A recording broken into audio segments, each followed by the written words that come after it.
Wow, that was stupid. My phone my phone started to try to update. I don't know if that last thing saved. So I'm going to continue um, as I go on. And as I was saying was, single mothers, their children have a hard time getting their children to listen. My ex used to tell me, the kids don't listen to me like they listen to you. And when I showed up, she's like, they're so much better behaved when you're here. She's like, I don't get it, but it is. I'm like, yeah, I set a standard. And, I'll tell them if X doesn't happen, then Y will. And I follow through with it. I don't just shout at them. I don't do anything.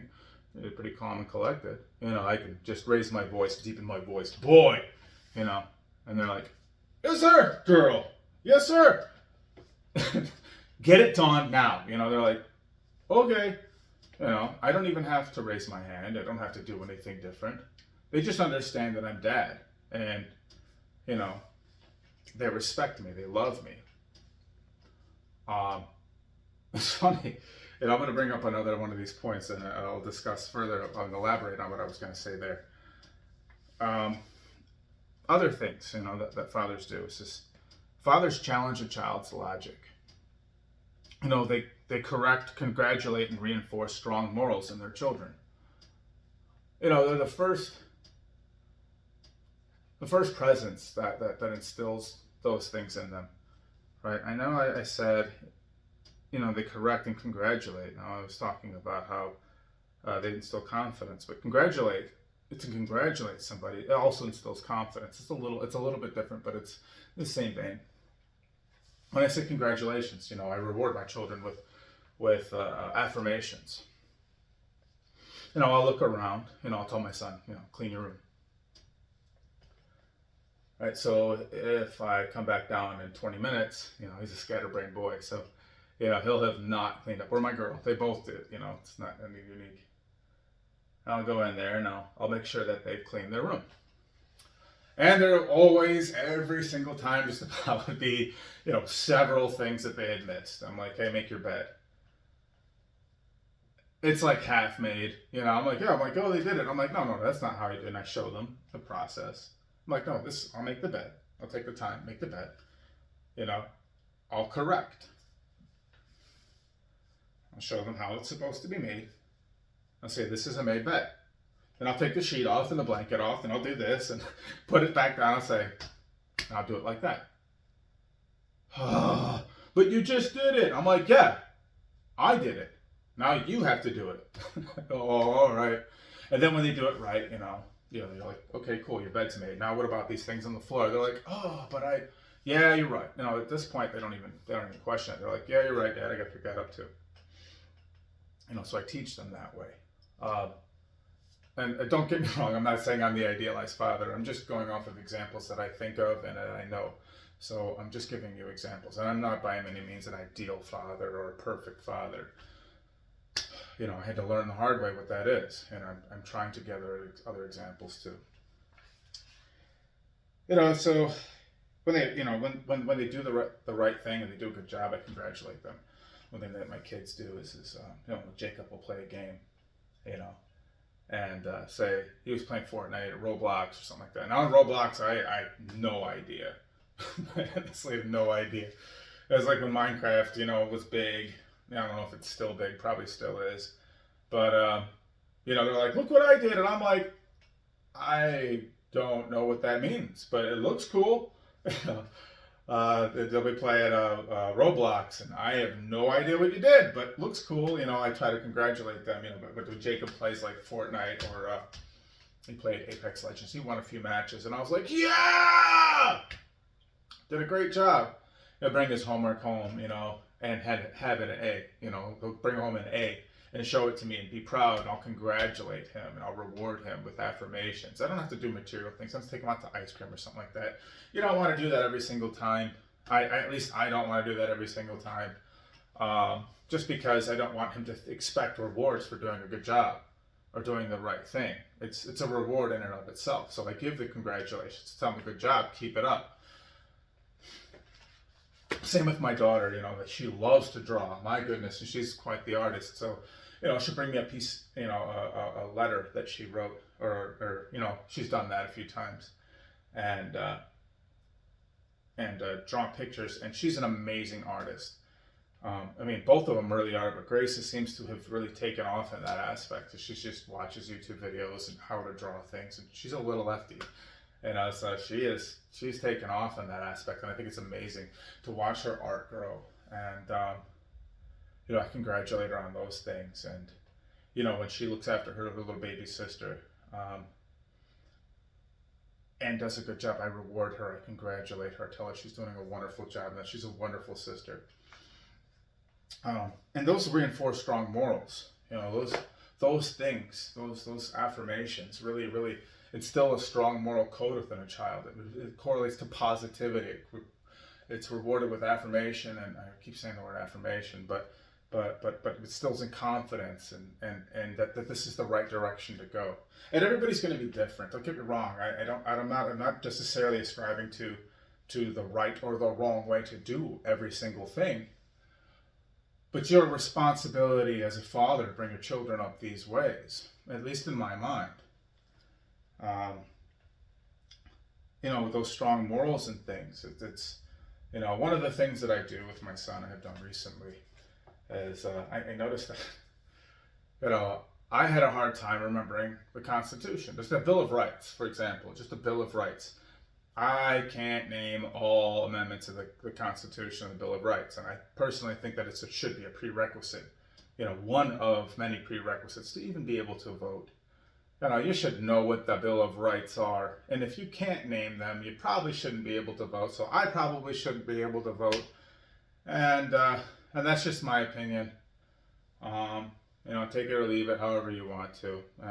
I just think it's such a major responsibility. And that not everybody should, not everybody should. Stupid people make terrible decisions, and their decisions also affect your life, And I'm not a big fan of that. That's just another sidebar. And anyway, I'm teaching my child the Constitution. I was like, who wrote the Declaration of Independence? What does it say? Write it down. Okay, cool. Who wrote it? Okay, who signed it? Okay, what is the First Amendment? And I go all the way through. I'm trying to teach them history. I'm trying to teach them about finance. I'm trying to teach them about... These are things that are intrinsic that everybody should know in school, but they don't really teach it. He said he learned taxation in 4th grade. I'm like, learned that there is such thing as taxes and that the government can tax you, but that doesn't, why? How? What does it go towards? What does it do? What is the function of the IRS? What does the IRS do with the money? These type of things, and that are things that I'm teaching my son, just for him. And my daughter will know these things too. Daughters will know these things. So there's just different things that I teach them. Real world stuff. Teach them how to build a fire. How to, when we're camping. Nope. We're not taking a lighter. We're using a flint and steel, and we're going to light that fire. You need kindling. You need something to spark that up first. You should use dryer sheets, or you can use... I'm not getting that lesson, sorry. But, just examples of things. My daughter loves to fish. Jacob can do the rough stuff. Grace can do the rough stuff too. That girl's a little fisherman. I'm not great at fishing. She is. She's a natural. I could teach her how to tie knots. I could watch her YouTube videos. But that girl goes out and casts. And I think she's caught upward of 20 some odd fish this year. Mostly sunfish. She caught her first bass. She was jumping for joy. She went kayaking with the boys.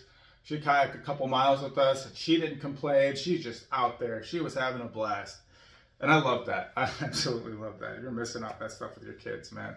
I'm sorry, you need to do something like that with your kids. It's amazing. Another thing is, as a father, is this child superhero. I'm getting to the nihilist part in a second. A father is his child's superhero.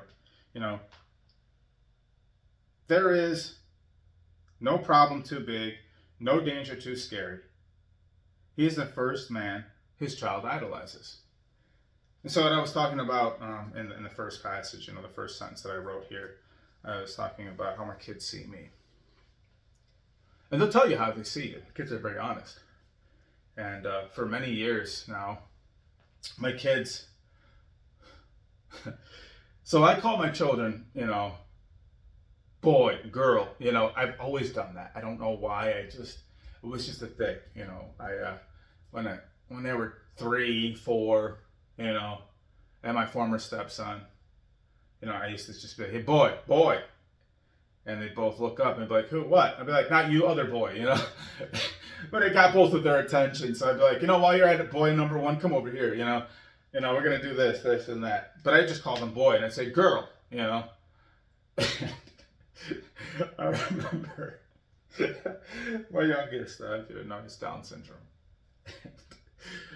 I'd yell boy, and Ella would yell boy. You know, I'd just be like, boy, boy. Oh, some of you know where I'm going with this.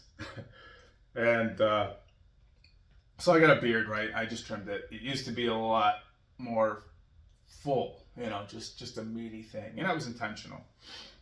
And I played the old God of War games. I loved God of War. You know, 1, 2, and 3 are the ones that I didn't play the other ones like the Ascension but I loved those games. I thought he was one of the most badass characters ever. He was brutal. He killed everything out of vengeance. And I don't recommend it, but it's a cool story nonetheless. You know, and then they played, you know, came out with God of War not remake, but the new 2018 God of War game where he's fighting the Norse gods and so on and so forth, that story. And, you know, it was ironic and funny, you know, that here's this Spartan warrior god, you know, and he's got a son. And he's trying to, wow, I just realized that he was kind of fatherless his whole life too, in a lot of ways. Long story short, Zeus is his father, turns out. Is his actual father. Zeus messed around with his mother. He had godhood from that and this whole thing. And he killed him. I had a bad relationship with his father. You know?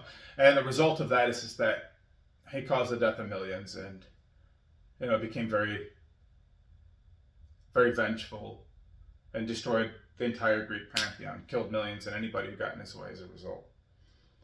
Just a sidebar there. But anyway, Kratos calls his child boy. And then he say Atreus, you know, he just says, boy, boy, get this. No, boy, don't shoot. What are you doing? Boy. And you know, I'd already been calling my kids boy, and so they're like, you know, Dad, you're Kratos. As I had the beard and I was lifting weights and, you know, I'm not letting look at, you know, I'm not some big dude or anything like that, but, you know, at certain points I was, at least had a better physique. And, you know, so the kids were like, you know, Dad, you're Kratos, you know. I'm like, what? You know, it's like, it's hilarious, you know, it's kind of funny, but that's how they saw Dad. They saw Dad as a larger-than-life superhero that couldn't be beaten. Could take on golems, could take on all these things. And they would say things like that. Dad, you could beat up anybody. You know, they've seen me lift weights and watch me do that. And lift weights with me. They've seen me box. I taught them how to box a little bit, you know, here and there. And they just saw me as this larger-than-life figure that nobody could beat. Dad can beat anybody. Dad can take on anything. Dad can pick that up. Dad can saw that. Dad can fix this. No job was too big. No danger was too perilous. And you got to live up to that. That's the crazy thing. You know, you have to meet that expectation for them. And anybody who says, you know, I know we're all limited. But somehow you have to persevere. You have to I think you need to maintain that throughout your life. It is your duty to your children to be that superhero for them. Maybe I'm wrong. Maybe I'm wrong. But I don't think I am. I don't think I am.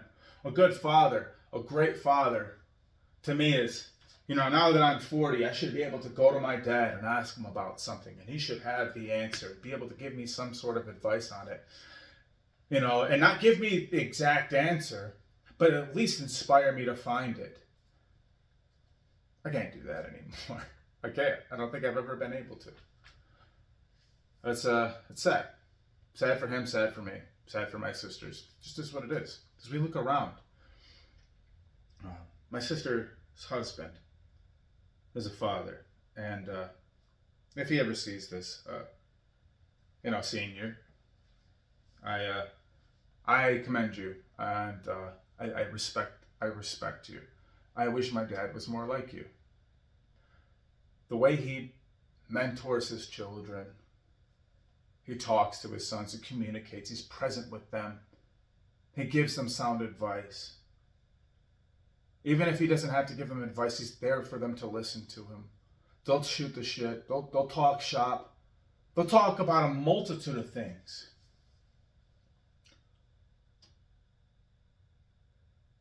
And in so many ways, that man is still a superhero to his kids. Still.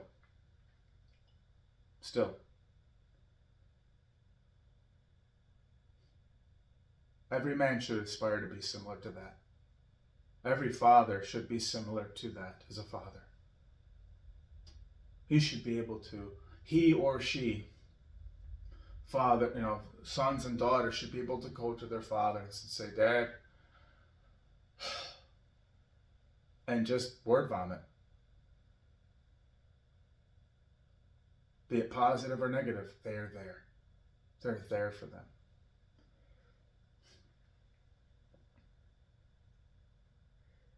It hurts to think about that. For me, personally. There have been so many times in my life where I could have used a father to correct me, to steer me, to give me guidance, to give me temperance.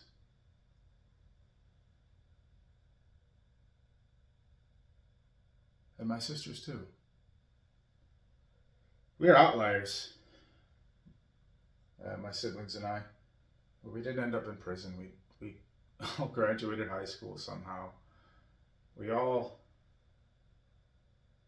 they didn't end up teen mothers. They weren't promiscuous. I did a lot of stupid stuff. I mean, I really did a lot of stupid stuff. To me, church was going to a heavy metal concert every Saturday or Sunday or every other, and getting into fights at concerts, moshing with people, fucking shit up. That was church to me. Fucking shit up. Getting high, getting drunk. Every weekend, a movie weekend, Every weekend was where you could put in a movie and be like, holy shit, what you guys did was crazy. Getting so stoned that we got lost in a room, an empty room that we couldn't figure out how to get out because we were laughing so hard that we couldn't, It's dumb, but it's funny, I don't recommend that you do that or children do that. I'm just saying, I sought that kind of stuff in the absence of a father. I sought the craziest, most pleasurable, most chaotic things I could possibly do in the absence of a father. And I rejected all authority. I rejected it. I was dismissive of it. I made fun of it. The idea of God, for example, became this thing to me. It was like, there's no God, there's no absolute. Anybody can do anything. Fathers, what do fathers know about that? Call no man a father who's no closer than a stranger. I don't need you. I don't need that. I don't need a dad. I don't need a God. I don't need a teacher telling me what to do. Fuck you. I don't need anyone to tell me what to do. But then I needed validation from others. I needed constant validation through the in-group. So I latched on to whoever and whatever would. Fortunately, I had good friends that had a positive and negative impact on my life, but it was what I needed, a brotherhood. But in that, we did a lot of crazy shit. Like a lot of crazy shit. And I'm not saying that other people haven't done crazier stuff, but I'm saying that I noticed the correlation.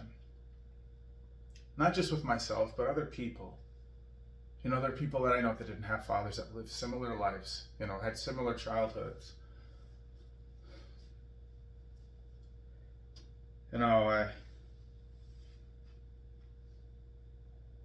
When the father is absent, the young man becomes very impressionable, has no strong or positive role model. Now, I'll put the caveat there, a stepfather can be that, a grandfather can be that. And people do have those in absence of a father, uncle or or an older brother that's there, but truly fatherless homes, like, well, what does that man have?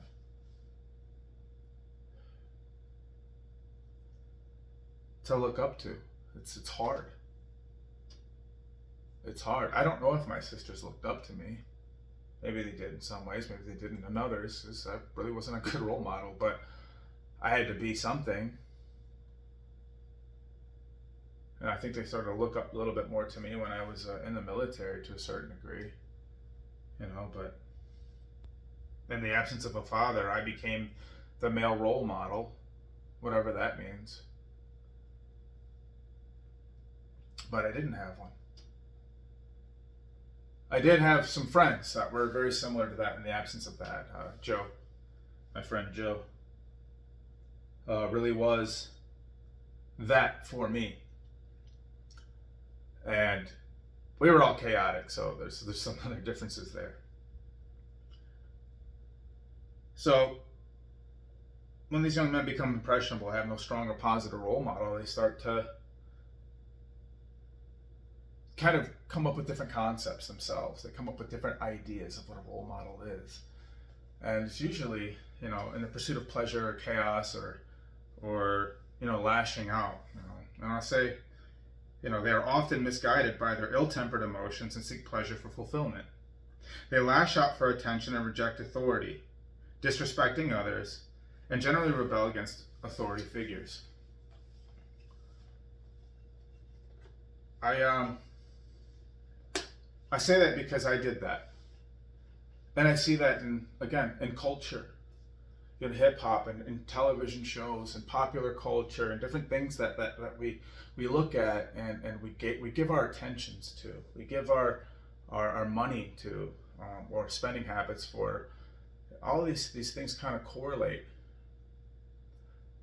And they don't necessarily correlate to the modern,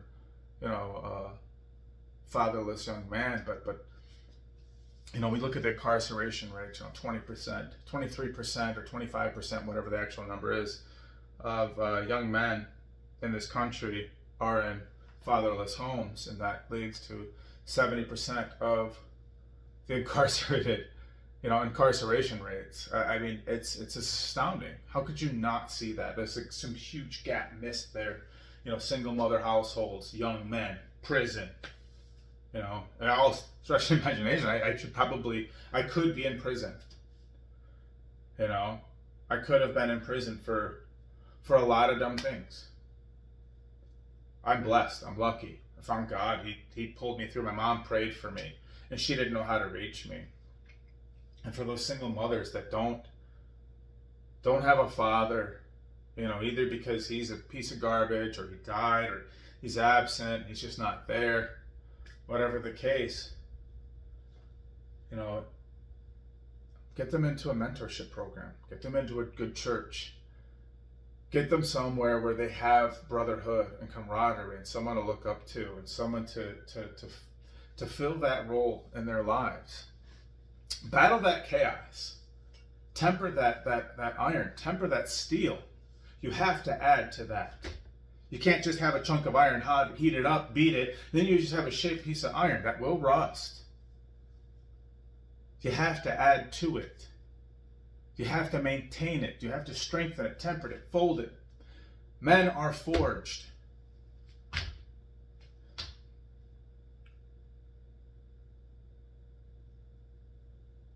And some women have the ability to put the fear of God into their young sons. Not all do. And when you rule through fear, eventually a child loses that fear. I did. I lost that fear. It didn't matter. You could hit me in the face. What's it going to do? So what? Afraid of going to jail? No, not really. I mean, yeah, nobody wants to go to jail, but I didn't fear it the same way that you might fear. I mean, if I was so afraid of it, I wouldn't have done a lot of the shit that I did.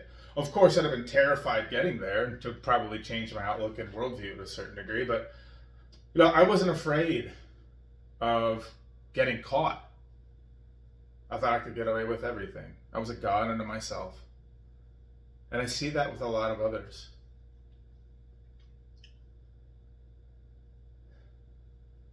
Those fathers now that may hear this and aren't actively in their children's lives, I encourage you to try to be there. Be there. You don't have to like your ex. You don't have to like them. You don't have to respect them or anything. You don't bash them. You don't bash your former significant other to your children because that's their mom. But you just be the best example of what a father can be to them. If you haven't been there for them, or if they're mad at you, don't stop trying to be there for them. Don't give up. Be relentless. Give them the space if they need a little bit sometimes. But show them that you're there, that you're trying to be there. Try to earn that forgiveness. Even if you don't think you can earn it, try.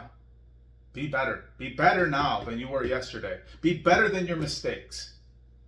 We all make them.